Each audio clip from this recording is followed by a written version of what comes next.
حضرت ابن عباس رضی اللہ تعالیٰ عنہ سے روایت ہے کہ ایک اعرابی نبی کریم صلی اللہ علیہ وآلہ وسلم کے پاس آیا اور پوچھنے لگا کہ میں کس طرح یقین کروں کہ آپ سلم نبی ہیں۔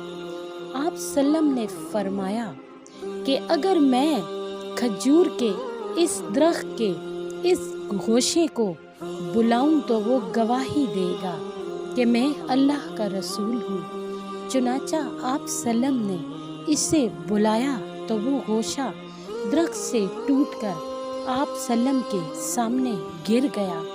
پھر آپ سلم نے اسے حکم دیا کہ واپس چلے جاؤ، تو وہ واپس چلا گیا اور وہ اعرابی مسلمان ہو گیا۔